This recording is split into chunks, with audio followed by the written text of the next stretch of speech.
और एक योद्धा की तरह लगातार इस मुद्दे पर, और योद्धा क्या कहूँ, एक सेना नायक की तरह लगातार इस मुद्दे पर कार्य कर रहे हैं कोलकाता विश्वविद्यालय के प्रोफेसर और आज के मुख्य वक्ता आदरणीय डॉक्टर अमरनाथ जी, विशिष्ट वक्ता के रूप में आत्मीय बंधु, हिंदी विभाग दीनबंधु कॉलेज हावड़ा के विभागाध्यक्ष भाई डॉक्टर सत्यप्रकाश तिवारी जी,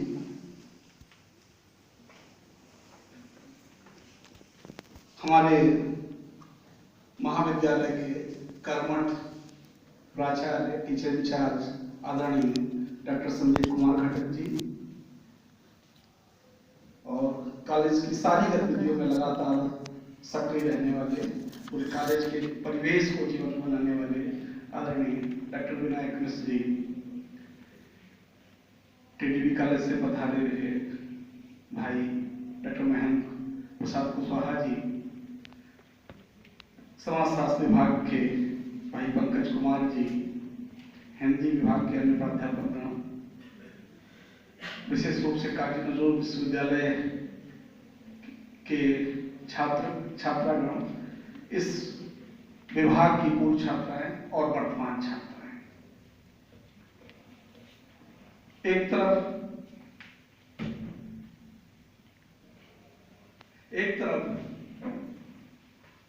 अत्यंत आह्लाद हो रहा है कि इस मुद्दे पर हम सब यहाँ बात करने के लिए इकट्ठे हुए हैं। दूसरी तरफ किंचित दुख भी कि कुर्सियां कुछ खाली हैं। प्रायः जब हिंदी विभाग में कोई गोष्ठी होती है तो लोग खड़े होते हैं, कुर्सियां खाली नहीं रहती।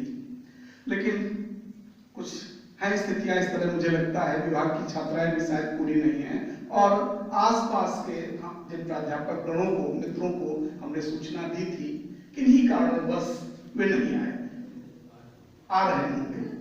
तो, लेकिन फिर भी एक बहुत महत्वपूर्ण मुद्दे पर हम सब इकट्ठा हुए मित्रों। ये सही है कि प्रायः जो है हिंदी विभागों में साहित्य पर चर्चा होती है, भाषा में ना के बराबर। पढ़ाई लिखाई की भी जो स्थिति है, हम सब बीए द्वितीय वर्ष की छात्राएं जानती हैं कि एक भाषा विज्ञान और प्रयोजनमूलक हिंदी से जुड़ा हुआ एक प्रश्न पत्र है, उसे न छात्राओं को पढ़ने में बड़ी रुचि होती है और न प्राध्यापकों को पढ़ाने में ही। सारा कुछ साहित्य के इर्द गिर्द घूमता रहता है, लेकिन साहित्य जिसके माध्यम से साहित्य हम तक संप्रेषित होने का जो माध्यम है भाषा, वो मुद्दा लगभग अकादमी दुनिया से अछूता रह जाता है। वो स्वयं सिद्ध मान लिया जाता है कि ये तो हमें इसकी जानकारी होगी ही। लेकिन इस पर दृष्टि डाली आदरणीय डॉक्टर अमरनाथ जी ने, और शुरुआत से ही जब से मैं उन्हें जानता हूं, वे मूलतः, यद्यपि वे आलोचक भी बेहतर हैं, आलोचना की परिभाषिक शब्दावली पर उनकी महत्वपूर्ण पुस्तक है, लेकिन लगातार उनकी सक्रियता, क्योंकि साहित्य का क्षेत्र और लोग संभाले हुए हैं, इसलिए वो भाषा के क्षेत्र पर ज्यादा सक्रिय हैं, और इसीलिए उन्होंने अपनी एक संस्था भी बनाई जिसके हम सब सदस्य हैं, अपनी भाषा, और वो लगातार उसके द्वारा आयोजन होते रहते हैं। और इसीलिए एक बड़े मुद्दे पर जब हम साहित्य के लोग लगभग आंख मूंदे हुए हैं और एक बड़ी परिघटना केंद्रीय स्तर पर घटित हो रही है, लेकिन हम केवल साहित्य खेल रहे हैं, वैसे समय में वे एक ऐसे आंदोलन का नेतृत्व कर रहे हैं जो मूलतः भाषा से जुड़ा हुआ है। मित्रों, ऐसे समय में जब भारतीय भाषाएं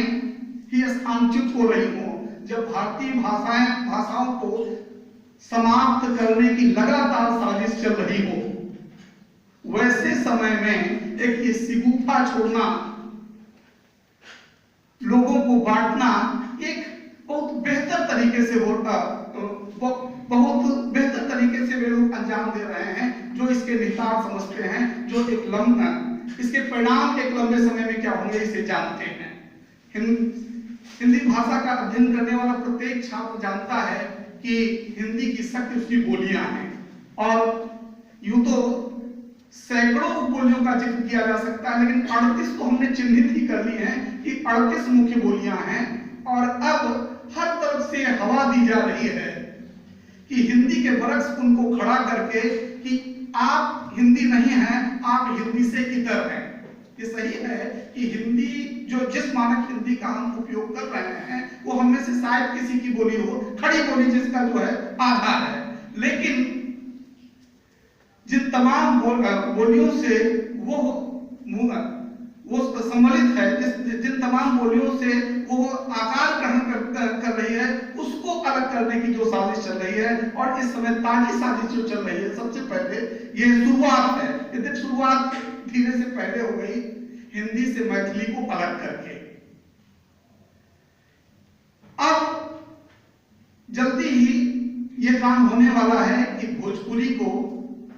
राजस्थानी को और भोटी को, इन 3 बोलियों को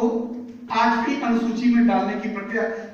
22 बोलियां पहले से ही हैं, ठीक है, और बोलियां जो हिंदी से जुड़ी नहीं हैं उन्हें डाला जाए, ठीक है, लेकिन हिंदी की एक बोली मैथिली 8वीं अनुसूची में जा चुकी है, और अब इन 3 बोलियों के जाने की बारी है। हम कोशिश करके भी शायद इसे रोक ना पाए। ये संभव है कि जिस तरह की राजनीति चल रही, तमाम चीजें हम नहीं रोक पाते। देखते रहते हैं कि राजनीति के माध्यम से ये गलत हो रहा है, ये गलत हो रहा है, ये गलत हो रहा है, बड़ा भ्रष्टाचार है, बड़े संकट है बहुत, लेकिन निरुपाय से रहते हम रोक नहीं पाते। उसी तरह भाषा का भी मुद्दा किस प्रकार का है कि 8वीं अनुसूची में जब इन भाषाओं को डालने की बात, इन बोलियों को डालने की बात हो रही है, तो आने वाले समय में क्या साहित्यिक रूप से और समृद्ध जो बोलियां हैं, ब्रज, अवधी, ये सब कुछ खड़ी नहीं होंगी। अवधी की भी एक उपबोली बैसवाड़ी से मैं आता हूं। मैं अपनी ही बात करूं, अगर कोई कहे कि बैसवाड़ी को 8वीं अनुसूची में डाला जाएगा, अंदर से तो बड़ी प्रसन्नता होगी, क्या बात है। हमारी बोली जो प्रायः जो है यहाँ बोलने वाला उसका कोई नहीं है, लेकिन एक लंबी परंपरा है, मुल्ला दाऊद से मलिक मोहम्मद जायसी से लेकर महावीर प्रसाद द्विवेदी से लेकर प्रताप नारायण मिश्र से लेकर अशोक वाजपेयी तक, ये और आगे की एक लंबी परंपरा है जिससे जुड़े हुए तमाम सैकड़ों रचनाकार महत्वपूर्ण हैं जो हिंदी में अपना योगदान दे रहे हैं। और यहाँ तक कि बैसवाड़ी में भी पटेल जैसे, रमई काका जैसे, चंद्रभूषण त्रिवेदी जैसे और तमाम लेखक हैं जो उस बोली में भी लिख रहे हैं। लेकिन अगर वे बोलियां सब अलग अलग स्वतंत्र होकर के वो 38 न सैकड़ों की बात करें, तो ये 38 बोलियां अगर खंड खंड होकर के हिंदी से अलग हो जाएंगी, तो जो चिंता आदरणीय डॉक्टर अमरनाथ जी की है कि फिर हिंदी में बचेगा क्या, तो क्या हिंदी को सिर्फ खड़ी बोली के आसपास केवल दिल्ली से मेरठ तक की एक बोली के रूप में हम रखेंगे, और जो एक पर पूरी दुनिया के स्तर पर चल रहा है कि हिंदी कभी हिंदी पूरी दुनिया में बोले जाने वाली पहली भाषा, कभी कभी जो है दूसरी भाषा, इस तरह से उसकी गणना होती है। और ऐसे समय में जब इस तरह के संकट आएंगे कि उसकी बोलियां अलग अलग 8वीं अनुसूची में जाएंगी, और वे बोली बोलने वाले लोग अपने को हिंदी भाषी नहीं भोजपुरी भाषी मानेंगे, वे अपने को अवधी भाषी मानेंगे, अवधी में भी बैसवाड़ी भाषी मानेंगे, तो वैसे समय में हिंदी के क्या संकट उत्पन्न होंगे। मैं ज्यादा चर्चा नहीं करूंगा, आप विषय को समझ रहे हैं, विषय की गंभीरता को समझ रहे हैं, और लगातार इस मुद्दे पर बहुत बेहतर ढंग से सांस्थानिक रूप से और वैयक्तिक रूप से भी लगातार प्रयास कर रहे हैं आदरणीय डॉक्टर अमरनाथ जी। आज हम उन्हीं को बेहतर ढंग से चुनेंगे। फिर यह कहते हुए ये सही है कि हम ये जो कुछ राजनीतिक प्रक्रिया के माध्यम से चीजें हो रही हैं, हम उनको कितना रोक पाएंगे, कितने रोकने में सक्षम होंगे, ये अलग बात है। सबसे बड़ी बात है कि जब दो पक्ष हैं, वैसे समय में हमें एक पक्ष चुनना होगा। हम क्या कहां खड़े हैं, कम से कम हम इतना निश्चित करेंगे कि जब इस तरह के टुकड़े हो रहे थे, जब इस तरह की अलगाववादी बातें